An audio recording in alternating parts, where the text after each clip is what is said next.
এখন আপনারা জানেন যে সার্কাসের মধ্যে কি হয়? প্রিয় ভাই বোন, সার্কাসের মধ্যে কিন্তু খেলা দেখানো হয়, হাতি ঘোড়া ওরা খেলা দেখায়, সুন্দর সুন্দর খেলা দেখায়।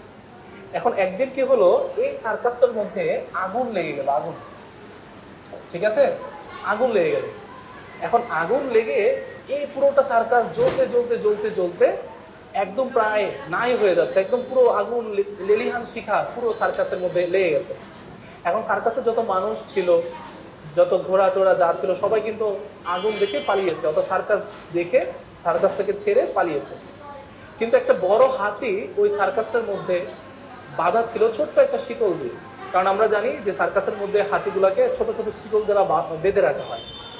এখন যখন সার্কাসের মালিক বের হয়ে যাচ্ছিল, সে ভাবতে লাগলো, আরে যখন আগুনের তাপ পাবে, সে তখন মানে উত্তেজিত হয়ে হাতিটা শিকলটাকে একটা লাথি মারলে ওই ছোট্ট শিকল ভেঙে যাবে, এটা তো জাস্ট আমরা তাকে পরিয়ে রেখেছি এমনি, ঠিক আছে।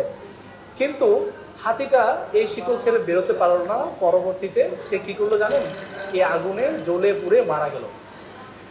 এখন কেন সে বেরোতে পারলো না?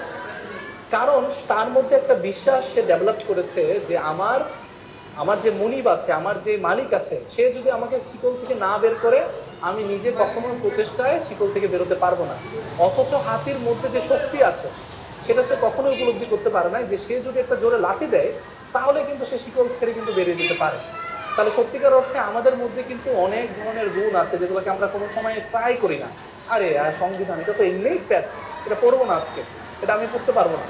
কিন্তু বিশ্বাস করেন, যখন আপনি আপনার মধ্যে বিশ্বাস রাখবেন, যখন আপনি একটা লাথি দিবেন শিকলটাকে ছেড়ার জন্য, যখন আপনি একবার বসে পড়বেন পড়ার জন্য, যখন আপনি সংবিধানটা নিয়ে বসে যাবেন, তখন দেখবেন সংবিধানটা আপনার কাছে ইজি হয়ে গেছে।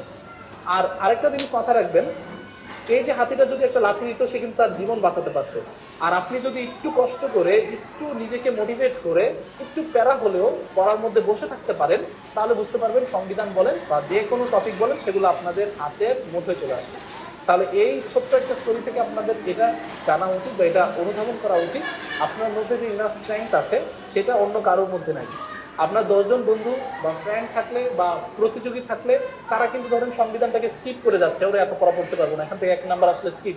কিন্তু আপনি ওই 1 নাম্বারটাকে আপনার পাওয়ার হিসেবে নিচ্ছেন, আপনার স্ট্রেংথ হিসেবে নিচ্ছেন, তখন কিন্তু আপনি একটা ভালো ফলাফল করবেন। তো প্রিয় স্যাররা, আপনাদের জন্য অনেক অনেক শুভকামনা রইল। আমরা আবার পড়াশোনায় যাব, ঠিক আছে।